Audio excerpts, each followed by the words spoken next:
अस्सलाम वालेकुम दोस्तों, मैं हूं आपका दोस्त महबूब खान। मैं आप सबको खुशामदीद कहता हूं और उम्मीद करता हूं कि आप सब खैरियत से होंगे। आज की वीडियो में मैं आपको बताऊंगा कि अगर आपने लैंटाना प्लांट्स उगाए हुए हैं तो आप उनकी किस तरीके से केयर करें ताकि उन पर आप ज़्यादा से ज़्यादा फूल हासिल कर सकें। तो ये आप देख सकते हैं, मेरे सामने 3 लैंटाना के पौधे रखे हुए हैं।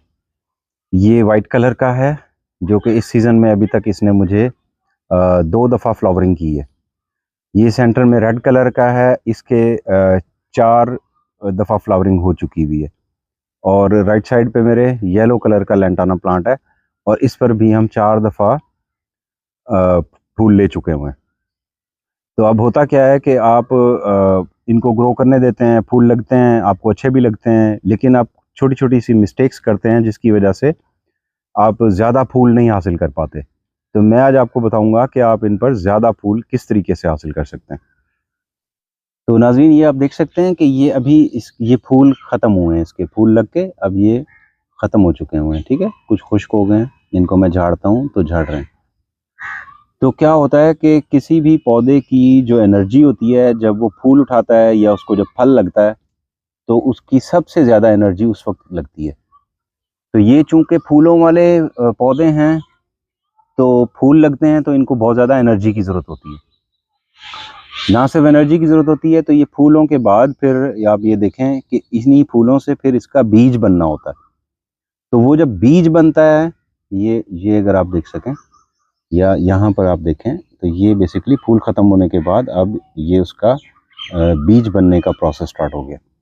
बल्कि ये देखें तो ये मज़ीद वाज़ेह है कि ये अब ये बीज बनना शुरू हो गए। तो अब ये क्या है कि ये इसकी बहुत ज़्यादा एनर्जी लेंगे इस। तो हमने क्या करना है कि ये एनर्जी वेस्ट होने से बचानी है, ताकि पौधे की जो एनर्जी है वो फिर मज़ीद फ्लावरिंग पर लगे और जो उसकी बची खुची एनर्जी है वो इन बीजों में ज़ाया ना हो जाए। तो हम क्या करते हैं इसके लिए कि जहाँ पर जिन पौधों ने ये फूल जहाँ पर ये ख़त्म हो गए हैं, तो ये देखें, तो ये मैंने ऊपर वाला इसका जो पोर्शन है, ये इसको मैं कट कर देता हूँ, ताकि ये जो इन्होंने इसके ऊपर बीज बनने थे, ये बीज ना बन सकें।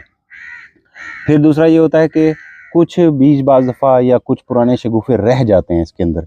तो ये आप देख रहे हैं कि इसके हर बड के साथ ये पुरानी टहनियाँ सी खड़ी हुई हैं, ये खुश्क रंग की। तो ये अगर आप इनको हटाएँगे, तो इन्हीं में से नए शगुफ़े खिलेंगे और उन पर फिर मज़ीद नए फूल खिलेंगे। तो अगर इस तरह के आपके लैंटाना के फूलों के ऊपर इस तरह की खुश्क लकड़ियाँ खड़ी हुई हैं, तो आप इनको रिमूव कर दीजिए। ये मुझे जो नज़र आ रही हैं, इनको मैं हटा रहा हूँ और जो ये शगुफ़े फूल ख़त्म हो चुके हुए हैं, इनको भी मैं कट कर रहा हूँ। और ये जो मैं कट कर रहा हूँ, इनको आप एज़ ए न्यू कटिंग्स भी स्टार्ट कर सकते हैं। लेकिन अभी चूँकि हीट बहुत ज़्यादा है और अगर ये मानसून का मौसम होता और ह्यूमिडिटी होती, तो आप इनको अगर एज़ ए कटिंग लगाते तो ये बहुत अच्छे से ग्रो कर सकती थी। तो मैं अभी इनको एज़ ए कटिंग ग्रो नहीं कर रहा, सिर्फ मैं इनकी प्रूनिंग कर रहा हूँ इस वजह से, ताकि इसकी मेरे पौधे की एनर्जी जो है वो वेस्ट ना हो और मज़ीद इनके ऊपर फूल खिल सकें। अगर आपने मेरी लास्ट वीडियो में देखा हो, जो कि मैंने लैंटाना के बारे में बनाई थी, बल्कि एक्चुअली उसका टॉपिक एक्सट्रीम हीट वेव में पौधों को कैसे बचाना है, वो उसका टॉपिक था। तो उसमें भी ये पौधे मैंने दिखाए थे कि उस टाइम ये बड़े अच्छे से इन पे फूल खिले हुए थे।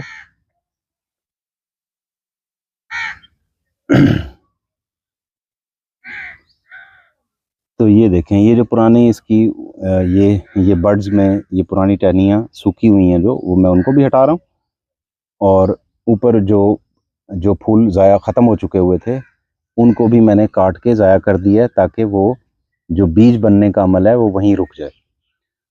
अब क्या होगा कि अब इन्हीं यही जो बड्स हैं, इन्हीं में से नई शाखें खिलेंगी और फिर उन पर मज़ीद फूल लगेंगे। तो ये मैं जल्दी से ये कटिंग का अमल जारी कर लेता हूँ।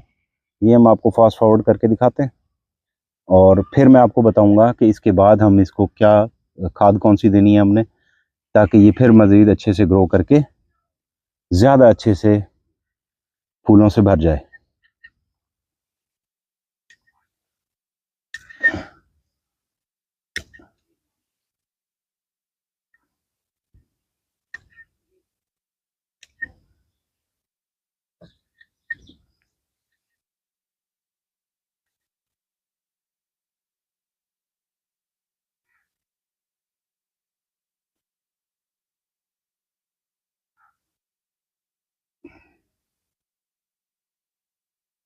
ये नाज़रीन मैंने ऊपर से इनकी टिप्स जो हैं वो काट दी हैं। मज़ीद इसमें जो ये पुराने बाकियात खड़ी हुई हैं सूखी हुई, मैं वो भी साफ़ कर रहा हूँ ताकि उन्हीं में से फिर नए शगुफ़े निकलें और उन पर फूल खिल सकें।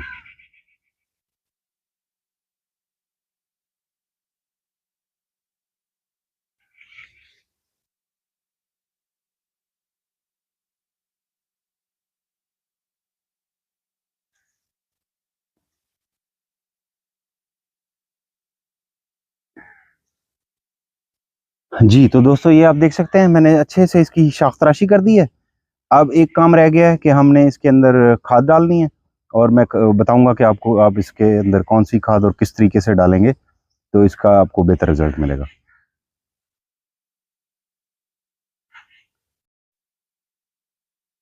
जी, तो दोस्तों आपने करना क्या है कि इसके साथ यहाँ पर पौधे के साथ थोड़ी सी जगह की गोडी करके इस तरीके से थोड़ा सा आपने खड्डा सा बना लेना और उसके अंदर ये आप देख रहे हैं 20-25 दाने आपने डीएपी खाद के इसके अंदर डाल देना। ये यहाँ पे डाल के इसके ऊपर से आप बंद कर दें, इसको दोबारा मिट्टी डाल दें। अब क्या होगा, जिस तरीके से आप नॉर्मल पानी दे रहे हैं उसी तरीके से पानी देते रहें तो ये आहिस्ता आहिस्ता ये खाद घुल के पौधे की जड़ों के ज़रिए इसके अंदर मुंतकिल हो जाएगी, इसको एक्स्ट्रा एनर्जी प्रोवाइड करेगी और फिर मज़ीद जब फूल खिलेंगे तो वो और ज़्यादा भी होंगे और ज़्यादा खूबसूरत भी होंगे, हेल्दी होंगे। तो यही काम हम यहाँ पे भी कर लेते हैं।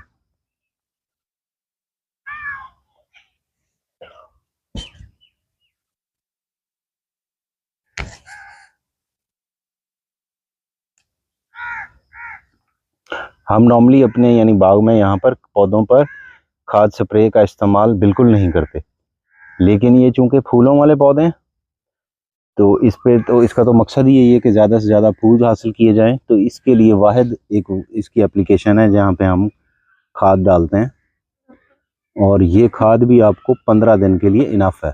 15 दिन के बाद 15 दिन से पहले आपको ये खाद डालने की ज़रूरत नहीं है।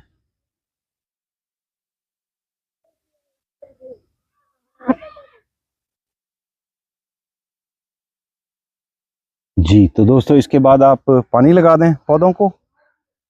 1-2 दिनों के अंदर इनकी मज़ीद नई ग्रोथ स्टार्ट हो जाएगी और हफ्ते 10 दिन में जब ये मज़ीद नए फूल खिलेंगे तो वो हेल्दी भी होंगे, खूबसूरत होंगे।